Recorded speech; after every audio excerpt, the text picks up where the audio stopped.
Hello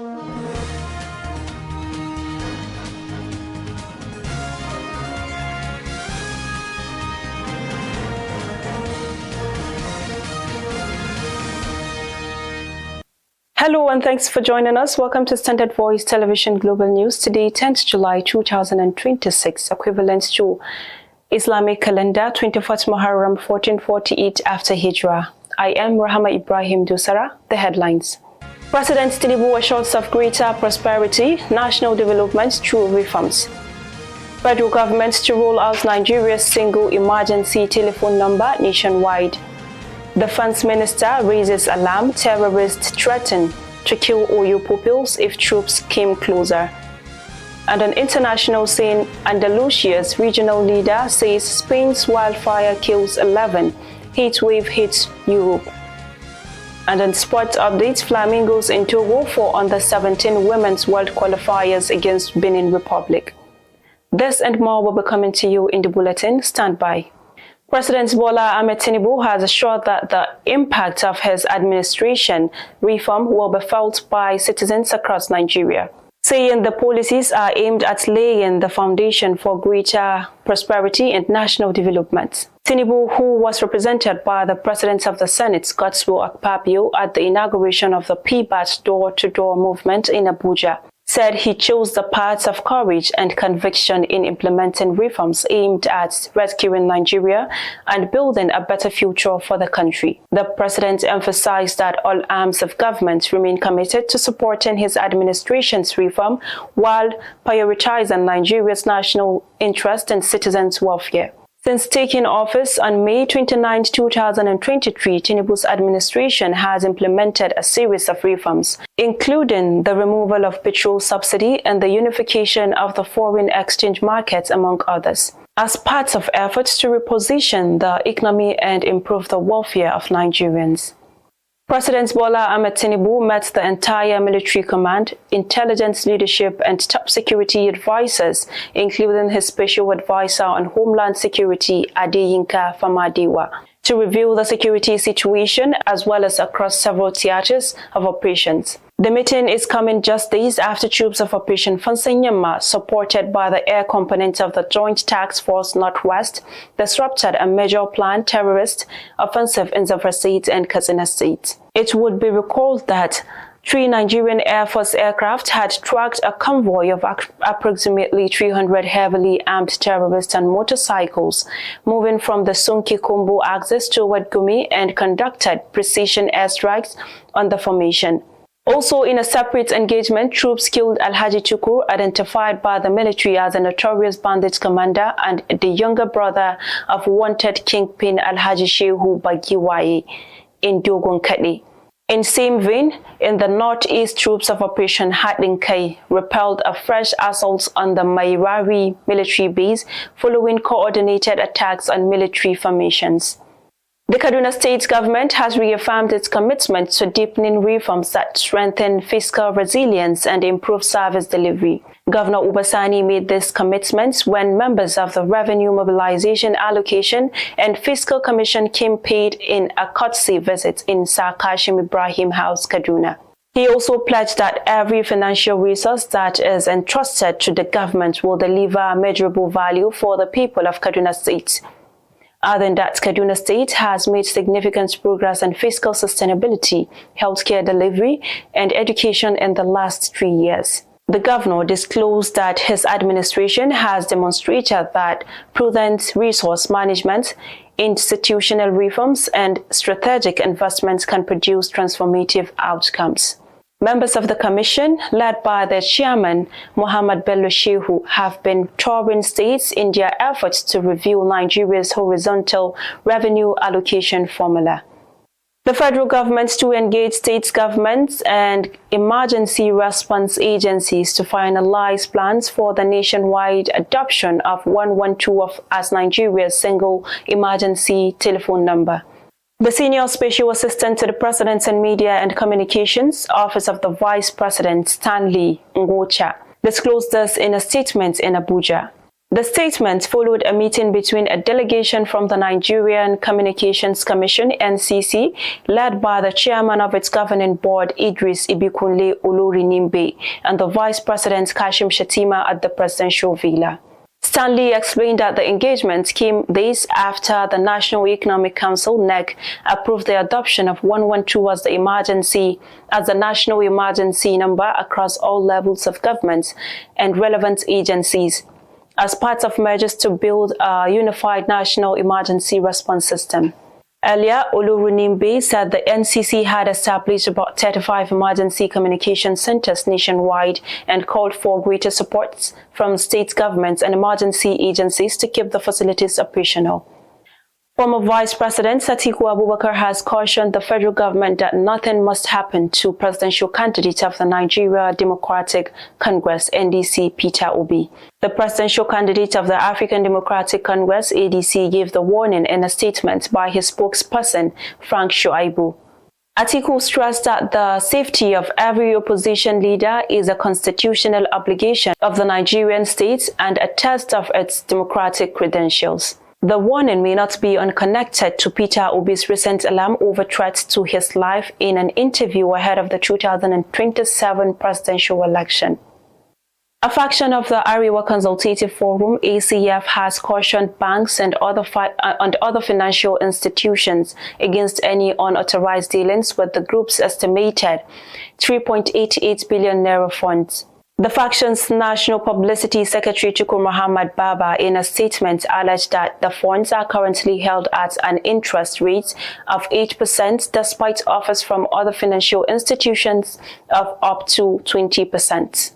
The group warned that any bank or individual found to have interfered with the forum's assets without proper authorization would be held accountable through legal means. The faction also reiterated that the current National Executive Committee (NEC) and National Working Committee (NWC) remain the constitutionally recognized leadership of the ACF. It also maintained that the former chairman, Bashir Dalhatu, remains under suspension pending the outcome of investigations into allegations of misconduct. However, the rival faction, speaking through Bu Kazarma, dismissed the claims and argued that the ACF constitution permits any northerner who register with the forum to become a member.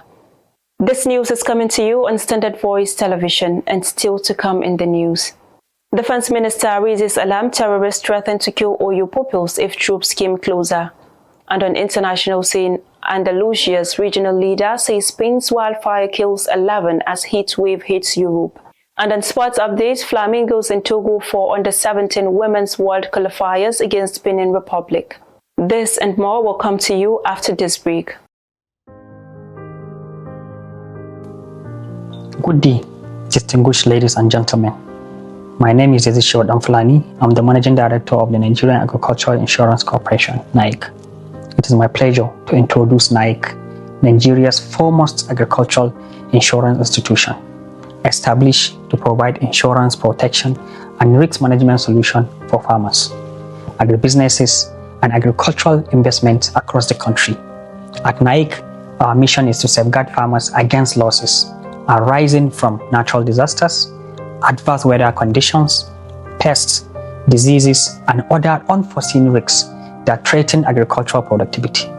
By providing reliable insurance coverage, we help farmers recover from losses, improve access to finance, and contribute to national and food security and economic growth. In line with renewed hope agenda of President Bola Ahmed Tinubu GCFR, we are committed to strengthening NAIC's capacity by expanding insurance coverage, embracing technology and innovation, and ensuring that more farmers and agricultural stakeholders across Nigeria benefit from our services. Agriculture remains the backbone of our economy, and insurance is the critical tool for protecting investments, enhancing productivity, and promoting sustainable growth in the sector. Through strategic partnership, improved service delivery, and digital transformation, NAIC will continue to support farmers and contribute to Nigerian food security and economic development. Together, we can build a more resilient agricultural sector and secure the future of farming in Nigeria. Thank you, and may God bless the Federal Republic of Nigeria. Welcome back, and now the news continues. The kidnappers of Oyo school pupils and teachers have threatened to kill the captives if security operatives advanced on their location. Minister of Defense Christopher Musa disclosed this in a preview clip of an interview with News Central ahead of its broadcast on the NC exclusive program today, Friday. He explained that the terrorists were using the children as leverage to secure the release of their commanders in military custody. In another development, Governor Dauda Lawal of Zamfara State has disclosed that he refused to pay a 300 million naira ransom when his brothers were kidnapped in 2019, insisting that negotiating with criminals only encouraged more abductions. Lawal, while speaking at the Arise News and This Day Town Hall Conference in Abuja, said he took a hard stance against the kidnappers despite the personal cost. Adding that the kidnappers eventually released his brothers after 3 months in captivity without receiving any ransom payments. The Zamfara state government has ruled out negotiation with bandits and other criminals that frequently attack citizens of the state. Governor Dauda Lawal Dare made this known at the commissioning of the Association of Zamfara State Indigents residing in Kaduna Secretariat and the distribution of food items to the less privileged among them. Standard Voice television correspondent Charity Taylor completes the reports. The governor, who was represented by the Chief of Staff Mukhtar Mohammed Luga, said the state government will not dialogue with the criminals because the previous deals fail, which leave the government with no option than to open fire on them until they are completely wiped out of the state.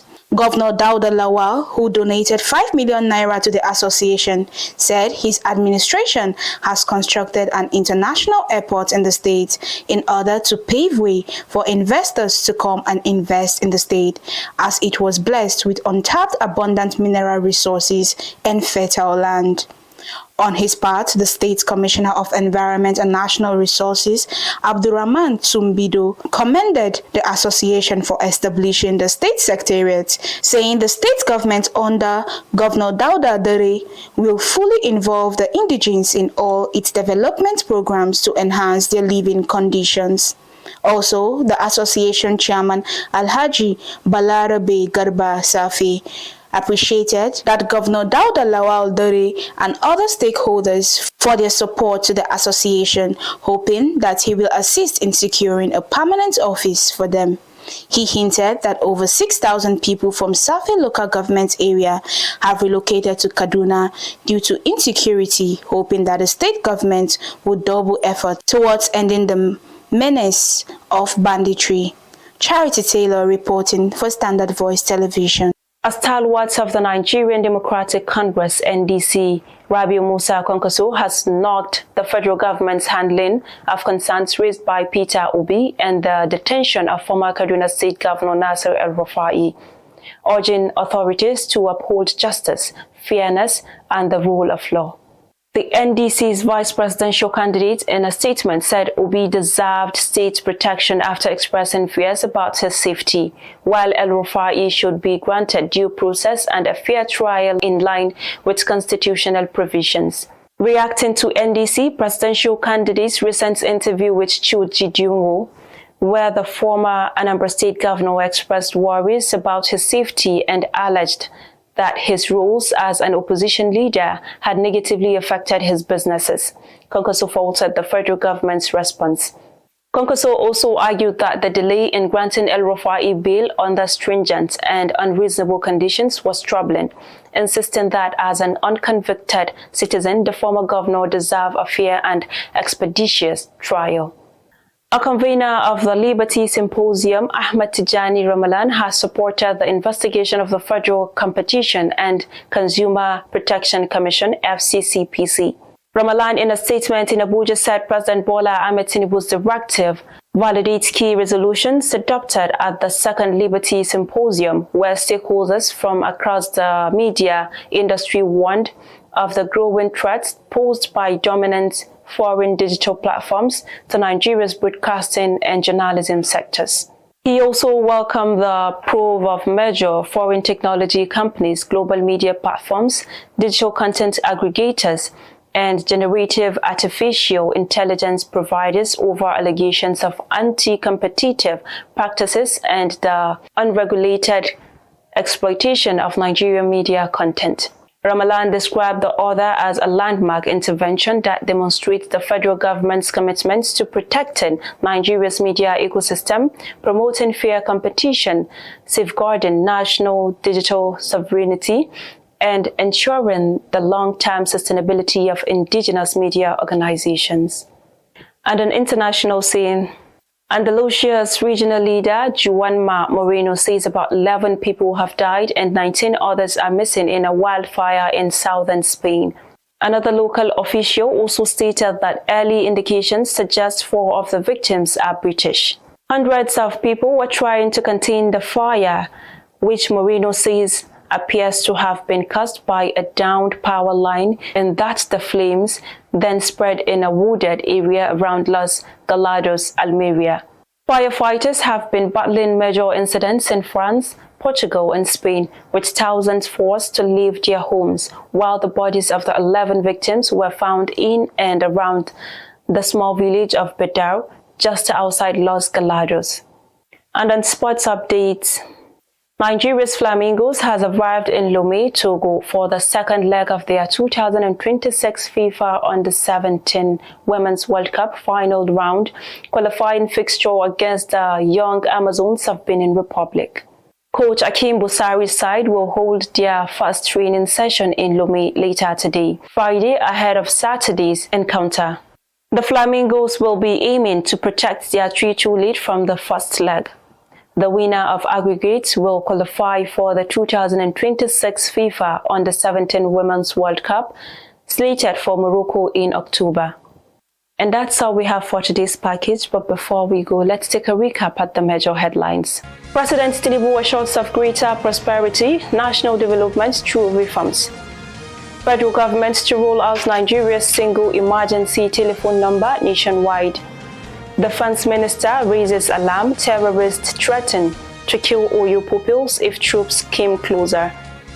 And an international scene, Andalusia's regional leader says Spain's wildfire kills 11, heat wave hits Europe.